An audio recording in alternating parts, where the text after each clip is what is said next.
ఈరోజు పదే పదే ఈ ప్రాజెక్టులన్నిటిని కూడా ఆంధ్రప్రదేశ్కు కేంద్ర ప్రభుత్వానికి అనుకూలంగా తెలంగాణ ప్రభుత్వము ఈ ప్రభుత్వం వచ్చినాక వీళ్ళు ఈ విధంగా నిర్ణయాలు చేసిండ్రు.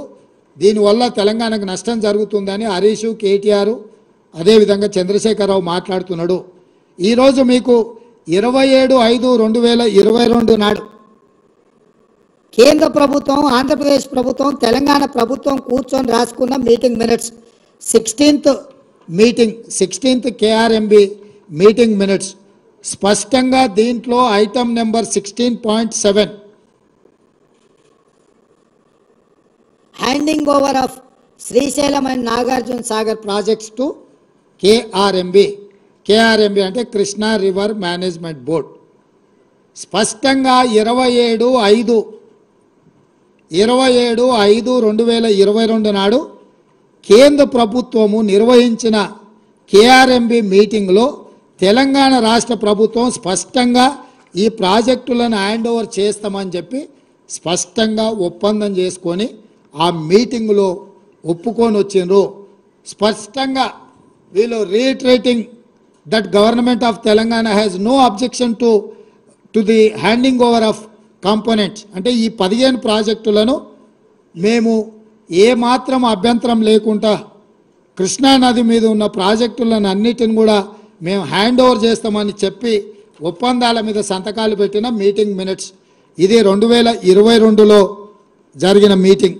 అదే విధంగా 17వ కృష్ణా రివర్ మేనేజ్మెంట్ బోర్డు మీటింగ్లో కూడా ఇది కూడా 19/5/2023 16వ మీటింగ్ ఏమో 2022లో జరిగితే 17వ Krishna river management board meeting 2023లో జరిగింది.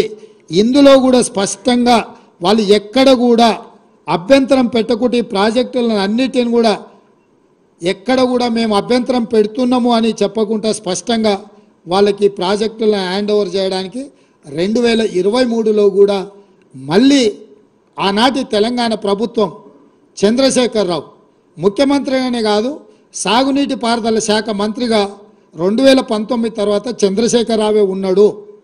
చంద్రశేఖరరావు గారే స్వయంగా ఆయన నేతృత్వంలో ఉన్న శాఖ 19/5/2023 నాడు 17వ కృష్ణా రివర్ మేనేజ్మెంట్ బోర్డు మీటింగ్లో స్పష్టంగా ఈ ప్రాజెక్టులను కేంద్ర ప్రభుత్వానికి హ్యాండ్ ఓవర్ చేస్తున్నామని వాళ్ళు ఈ నిర్ణయం తీసుకున్నారు.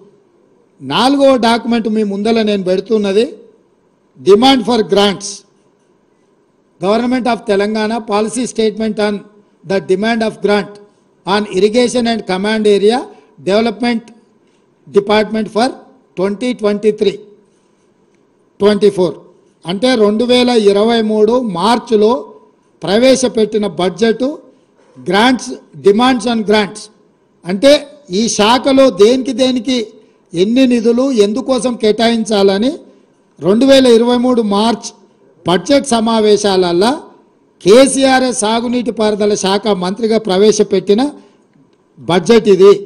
దాంట్లో స్పష్టంగా పేజీ నెంబర్ 114 ఈ డిమాండ్ ఫర్ గ్రాంట్స్లో ఉన్న 114వ పేజీలో స్పష్టంగా the state of Telangana has proposed to hand over only the components of the common projects namely Srisailam and Nagarjuna Sagar in Krishna river basin and Peddavagu medium irrigation project in Godavari basin accordingly and deen kosamaina seed money of rupees 200 crores each to be KRMB and GRMB ఈ రెండు ప్రాజెక్టులను hand over చేస్తే వీటి నిర్వహణ కోసము Krishna river management బోర్డుకు 200 కోట్లు Godavari river management బోర్డుకి ఇంకొక 200 కోట్లు స్పష్టంగా ఈ నిధులను కేటాయించుకుంటూ 2023 మార్చి బడ్జెట్లో 400 కోట్ల రూపాయలు హ్యాండ్ ఓవర్ చేసిన వాటిని నిర్వహించడానికి ఈ బడ్జెట్లో స్పష్టంగా పొందుపరిచాడు.